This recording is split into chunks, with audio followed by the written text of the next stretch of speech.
नमस्कार, मैं रचना शर्मा चढ़ती कला टाइम टीवी देख रहे हैं सभी दर्शकों का स्वागत करती हूं। आप देख रहे हैं हरियाणा के समाचारों की शुरुआत से पहले एक नजर आज की मुख्य सुर्खियों पर।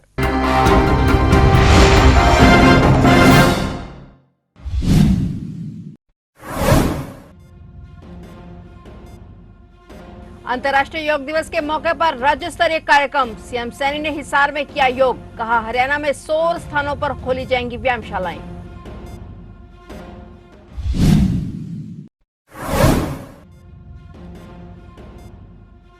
हरियाणा में चुनाव की तैयारियां शुरू। चुनाव आयोग ने एसएसआर को लिखा पत्र। कट ऑफ तारीख 1 जुलाई।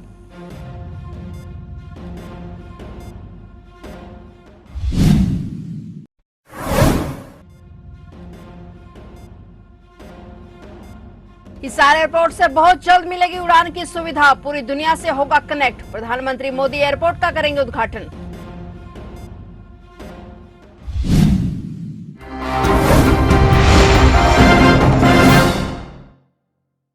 और अब समाचार विस्तार से।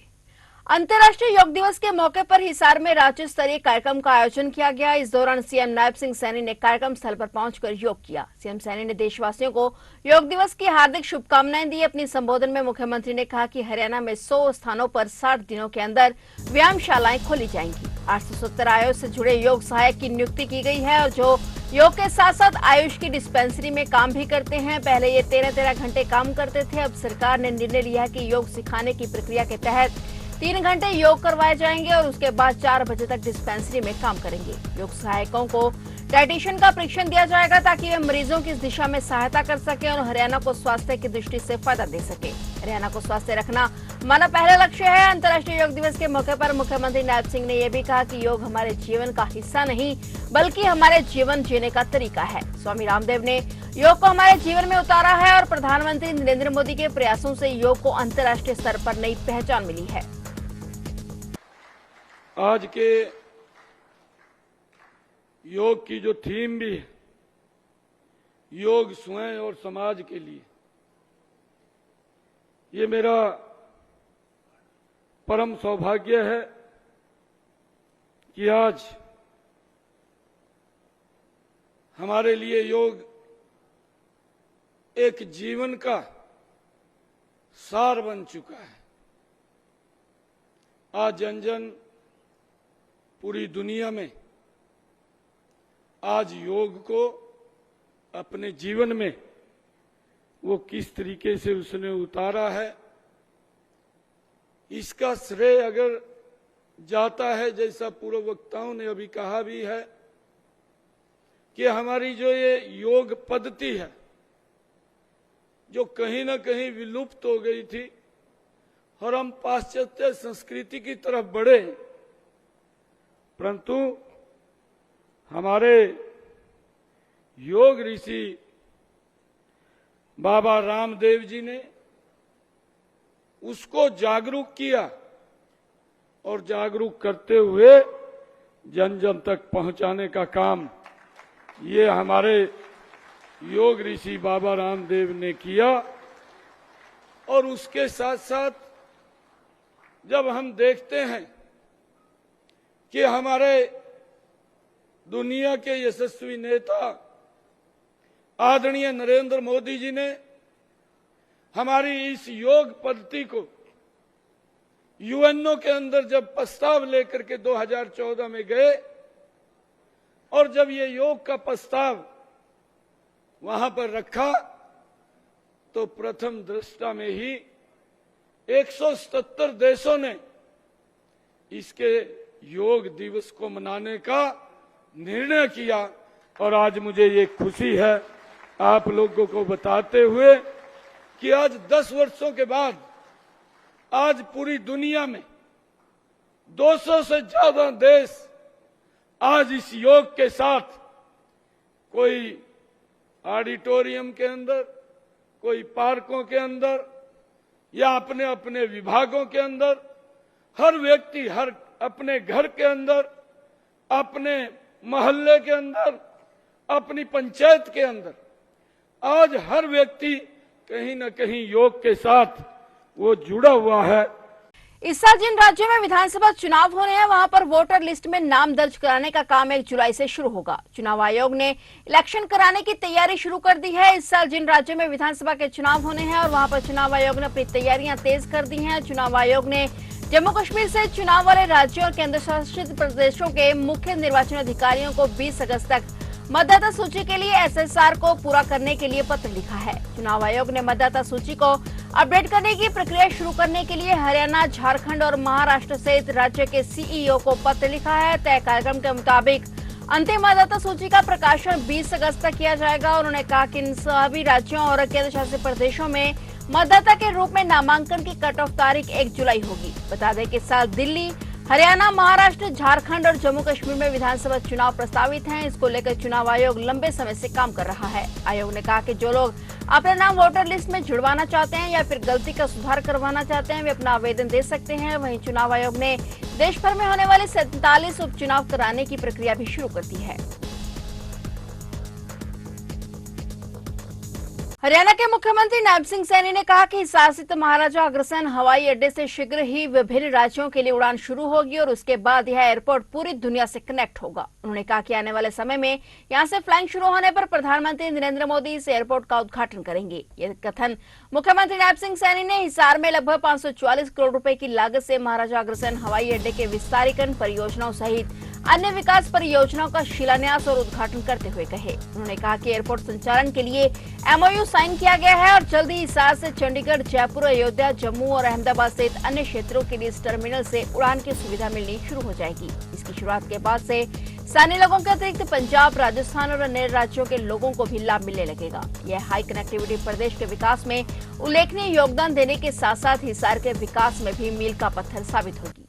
ये गर्व का दिन है कि आज हिसार के इस टर्मिनल के ऊपर 9 प्रोजेक्ट हमारे इस टर्मिनल के आज उनके उद्घाटन कार्यक्रम हुए हैं और उससे अलग लगभग 28 हिसार जिला के विकास कार्यों के शिलान्यास और उद्घाटन कार्यक्रम हुए हैं, जो हिसार को आज 544 करोड़ रुपए की लागत से ये हिसार का क्षेत्र विकास की नई ऊंचाइयों को छुएगा।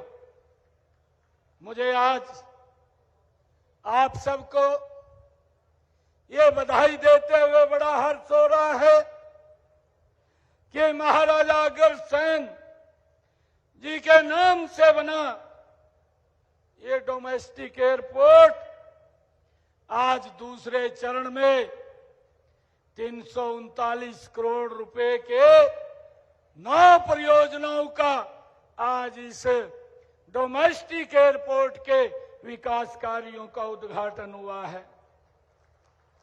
मुझे खुशी है आप लोगों को बताते हुए कि अभी जो एयरलाइंस के साथ MOU साइन किया है, जल्दी ही इसी हिसार के टर्मिनल से, हिसार से चंडीगढ़, हिसार से जयपुर, हिसार से अयोध्या, हिसार से जम्मू, हिसार से अहमदाबाद, भाइयों हवाई यात्राएं हमारे इसी टर्मिनल से वो आप लोगों को, इस क्षेत्र के लोगों को ये सुविधाएं मिलनी शुरू हो जाएंगी।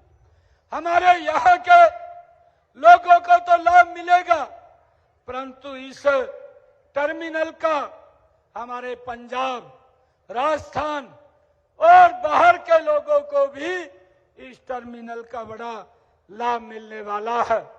ये हाई कनेक्टिविटी प्रदेश के विकास में उल्लेखनीय योगदान तो अदा करेगी, परंतु हिसार के इस विकास कार्यों को भी लगातार आगे बढ़ाने में ये एयरपोर्ट एक मील का पत्थर साबित होगा।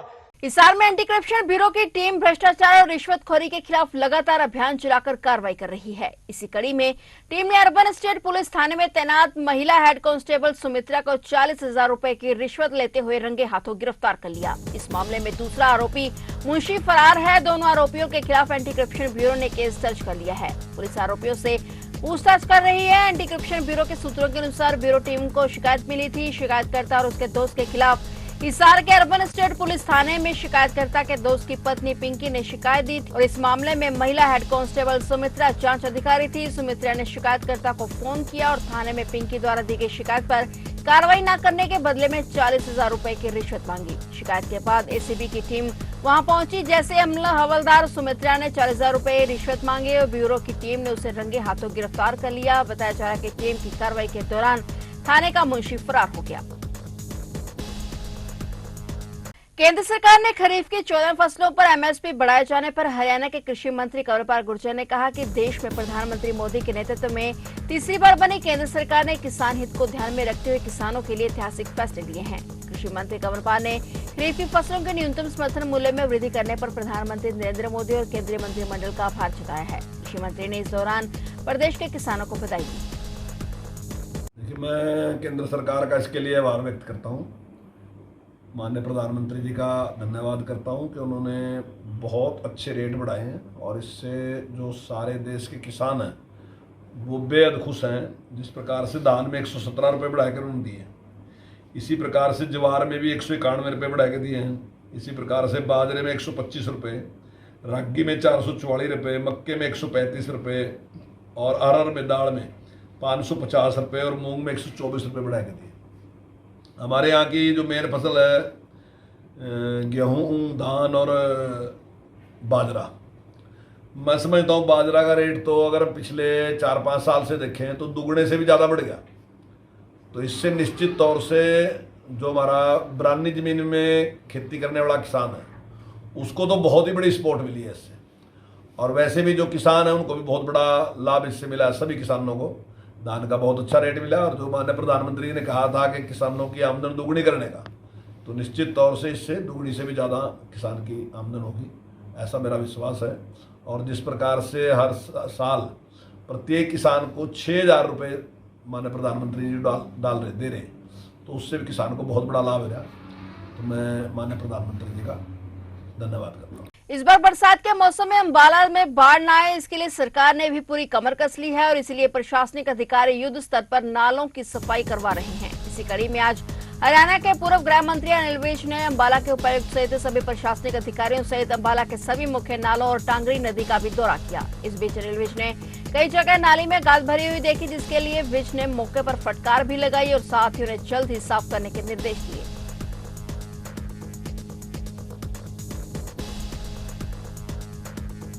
मुख्यमंत्री नायब सिंह सैनी कैथल पहुंचे, जहां सबसे पहले उन्होंने कपिल कमल कार्यालय में पदाधिकारियों की मीटिंग ली और उसके बाद वृंदावन गार्डन में पहुंचकर लोकसभा जीत के लिए कार्यकर्ताओं और जनता का आभार प्रकट करते हुए कहा कि कांग्रेस के कुचक्र को तोड़ने का काम किया है। उन्होंने कहा कि कांग्रेस द्वारा चुनाव में झूठ फैलाने का काम किया गया था कि मोदी सरकार आने के बाद आरक्षण छीन जाएगा और संविधान भी खत्म हो जाएगा। इसे जनता ने सिरे से नकार दिया है। इस दौरान विरोधी सीएम सैनी के निशाने पर है। मुख्यमंत्री नायब सिंह सैनी ने इस दौरान भाजपा सरकार की उपलब्धियां भी बताई।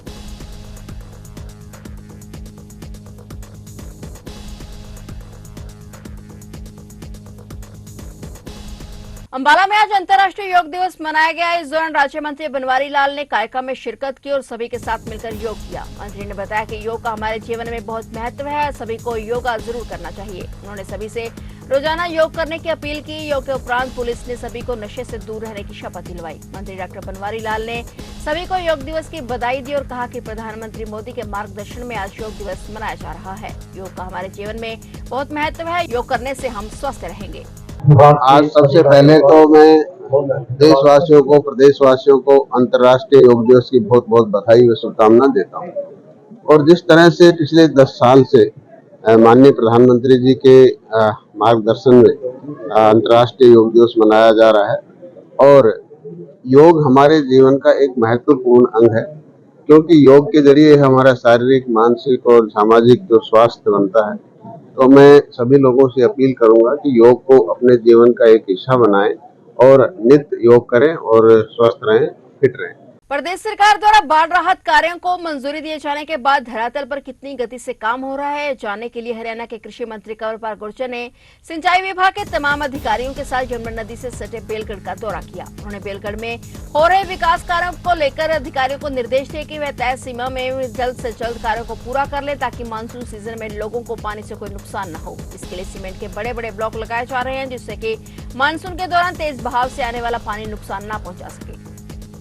30 करोड़ से ज़्यादा का काम है और पूरे जो हमारे ज़िले के काम है वो 100 करोड़ से ज़्यादा के काम इस टाइम चल रहे हैं। और मैं समझता हूँ थोड़ा लेट होया, क्योंकि चुनाव की आचार संहिता लगी थी, इसलिए काम थोड़ा लेट अलाट किए गए। लेकिन मैं समझता हूँ हमारे अधिकारियों के प्रयास से और जो भी यहाँ कॉन्ट्रैक्टर हैं, तो जिस तेज़ गति के साथ काम कर रहे हैं, तो मुझे लगता है कि शायद ये 12 से पहले सारा काम हम पूरा कर लेंगे। हिसार लोकसभा से पहली बार चुनाव जीतकर कलायत पहुंचे सांसद जयप्रकाश ने लोक निर्माण विभाग रेस्ट हाउस में प्रेस कॉन्फ्रेंस करते हुए कहा कि किसी भी पार्टी में चौधरी भूपेंद्र सिंह हुड्डा के बराबर का नेता नहीं है। उनके नाम और कांग्रेस प्रदेश अध्यक्ष उदयमान के नेतृत्व में प्रदेश में चुनाव लड़ा गया है। उन्होंने कहा कि कुछ कांग्रेस और कांग्रेस पार्टी को छोड़कर गए भाजपा नेता वीरेंद्र सिंह पर कटाक्ष करते हुए कहा कि कुछ नेता हैं जो चुनाव जीतने के लिए अपने आप को मुख्यमंत्री का दावेदार बनकर जनता को गुमराह कर रहे हैं। उन्होंने कहा कि 22 जून को चौधरी भूपेंद्र सिंह हुड्डा और प्रदेश अध्यक्ष उदयमान कैथल में ढांड रोड स्थित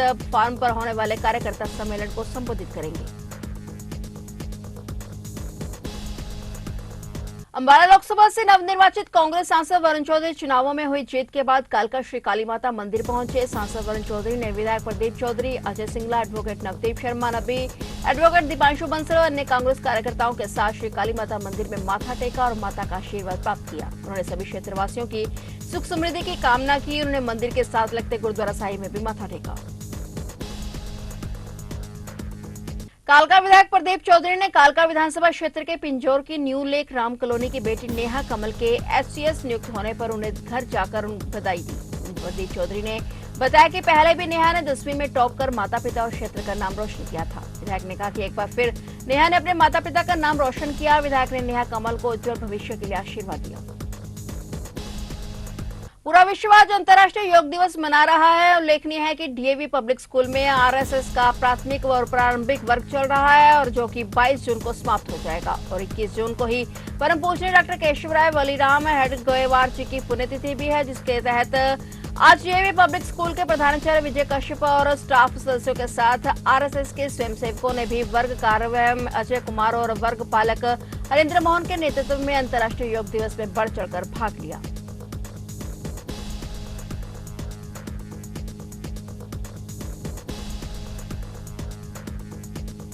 तो ये थे हरियाणा के समाचार और नए समाचारों के साथ फिर से हाजिर होंगे। तब तक के लिए देखते रहिए चढ़ती कला टाइम टीवी।